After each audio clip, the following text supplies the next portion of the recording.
Close your eyes for a moment. Imagine the smell of freshly baked bread. It fills the kitchen with warmth. The crust is golden brown. The inside is soft and airy. Can you almost taste it? Baking bread is a wonderful experience. It's about creating something special. Many people think baking bread is difficult, but it doesn't have to be. With a few simple techniques, anyone can bake delicious bread at home. In this guide, we will journey together into the world of baking. We will demystify the process. You'll be surprised how easy and rewarding it can be. Don't forget to subscribe to our channel and like this video for more baking tips and recipes. Our goal is simple: to bake a beautiful loaf of bread. No complicated recipes, no fancy equipment. Just you, your kitchen, and the joy of baking. We will focus on basic techniques. These are the building blocks for any bread recipe. Once you master these, you can explore countless variations. This is just the beginning of your bread making adventure. Are you ready? Let's get started. Before we begin, let's gather our ingredients. This is the first and most crucial step in our baking journey. Having everything ready and within reach will make the process smoother and more enjoyable. Don't worry, we only need a few simple things.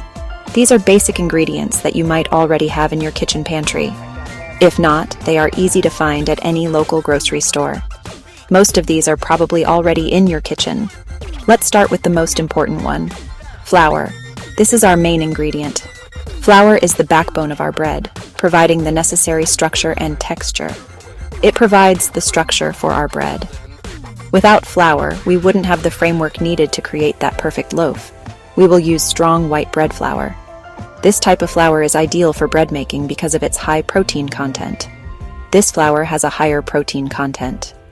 The protein, known as gluten, is what gives bread its chewy texture and helps it rise properly. It helps create a chewy texture.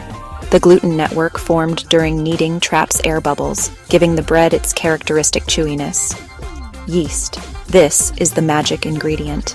Yeast is a living organism that ferments the dough, producing carbon dioxide gas that makes the bread rise. Yeast is a tiny organism. These microorganisms feed on the sugars in the dough, creating bubbles of gas that expand and cause the dough to rise. It makes our bread rise. The fermentation process not only leavens the bread but also develops its flavor.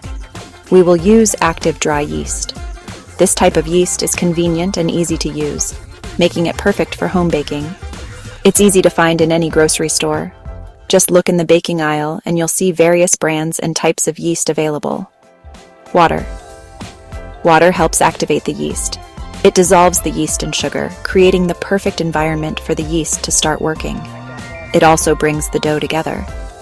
Water hydrates the flour, allowing the gluten to develop and form a cohesive dough.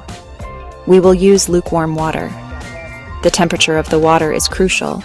It should be warm enough to activate the yeast, but not so hot that it kills it. This is the perfect temperature for yeast to grow.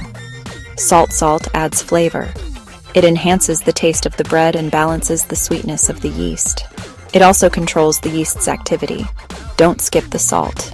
It regulates the fermentation process, ensuring the dough doesn't rise too quickly. Sugar, optional. A touch of sugar can help the yeast grow. Sugar provides an additional food source for the yeast, speeding up the fermentation process. It also adds a hint of sweetness to the bread. This can be particularly nice if you prefer a slightly sweeter loaf. That's it. 5 simple ingredients. With these, you can create a delicious homemade bread that will impress your family and friends. Now, let's move on to the fun part, kneading. This is where the magic really starts to happen, as we transform our ingredients into a beautiful dough. Kneading is like magic. It's a transformative process that takes a few simple ingredients, flour, water, yeast, and salt, and turns them into a cohesive, elastic dough. This process is essential for developing the gluten structure, which gives bread its characteristic texture and chewiness.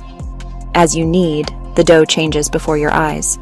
It starts off sticky and rough, but with each push and fold, it becomes smoother and more elastic. This transformation is not just physical, but also chemical, as the proteins in the flour align and form gluten strands. It's also a great workout. Kneading dough by hand can be quite the upper body exercise, engaging your arms, shoulders, and even your core.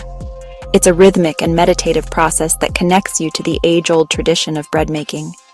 Hand kneading. First, sprinkle some flour on a clean surface.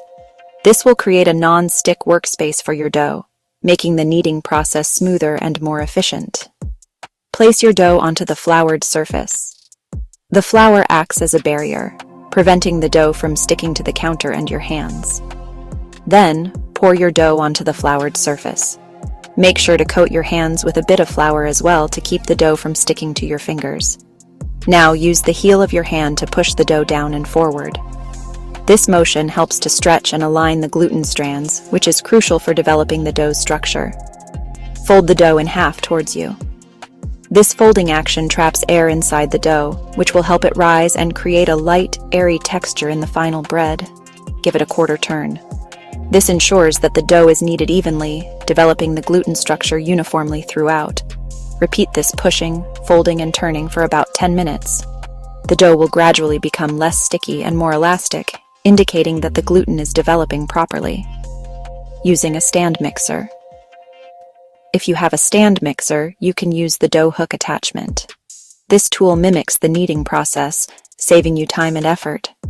Put the dough ingredients in the mixer bowl. Make sure to follow your recipe's instructions for the correct order and proportions. Then let the mixer knead the dough for 8 to 10 minutes. The mixer will do the hard work for you, ensuring that the dough is kneaded evenly and thoroughly. The kneaded dough should be smooth and stretchy. This indicates that the gluten has developed well, giving the dough the strength it needs to rise properly. It should spring back slowly when you poke it. This is a sign that the dough is ready for the next stage of bread making, whether that's proofing, shaping, or baking. This means the gluten is well developed. Gluten is a network of proteins that gives bread its structure and chewiness.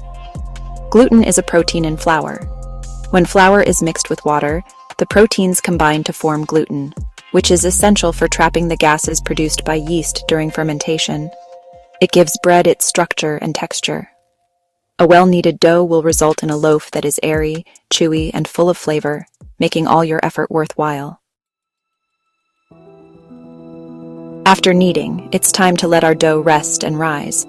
This crucial step is called proofing, and it's where the magic truly begins. Proofing allows the dough to develop flavor and texture, transforming it from a simple mixture of ingredients into a delicious, airy bread. First, lightly grease a large bowl with oil. This prevents the dough from sticking to the sides as it rises, ensuring an even and smooth expansion. Place your kneaded dough in the bowl. Make sure it's well centered to allow for uniform rising. Then, cover the bowl with a clean kitchen towel. This keeps the dough warm and moist, creating the perfect environment for the yeast to thrive. Now, we wait. Proofing takes time, but patience is key. It allows the yeast to work its magic. As the yeast ferments, it produces carbon dioxide, which gets trapped in the dough, causing it to rise. The yeast feeds on the sugars in the dough, breaking them down and releasing gases. This fermentation process is essential for developing the bread's flavor and texture. This process creates air bubbles, which make the bread light and airy. These bubbles are what give the bread its characteristic texture and crumb. Let the dough rise in a warm place for about an hour. The warmth accelerates the yeast activity, ensuring a good rise. It should double in size. This indicates that the yeast has done its job and the dough is well fermented. You can tell it's ready when it passes the poke test. This simple test helps you determine if the dough has risen enough. Gently poke the dough with your finger. If the indentation remains, it needs more time. If it springs back slowly, it's perfect.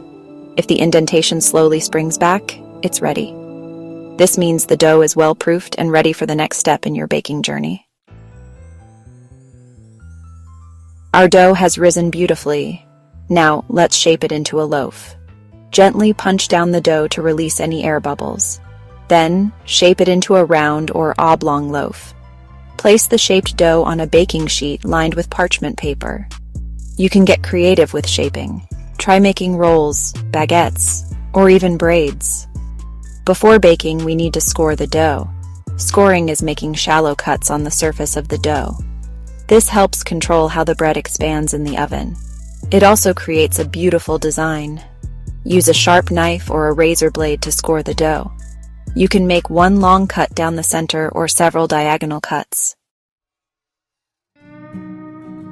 Now, the moment we've all been waiting for. Baking. Preheat your oven to 400 degrees Fahrenheit or 200 degrees Celsius. Place the baking sheet with the shaped dough in the oven. Baking time varies depending on your oven and the size of your loaf. It usually takes about 30 to 40 minutes. How do you know when your bread is baked to perfection? Here are a few signs. The crust should be a beautiful golden brown color.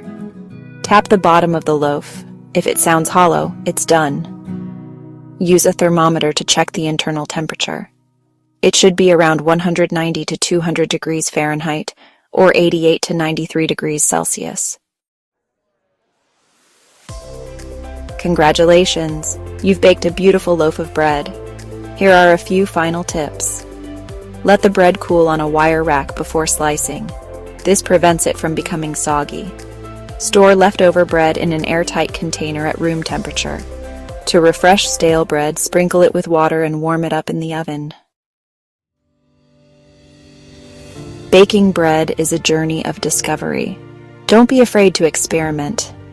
Try different flours, add seeds, nuts, or herbs. The possibilities are endless. Remember, baking is about having fun and enjoying the process. So go ahead, unleash your inner baker and create something truly special. Happy baking!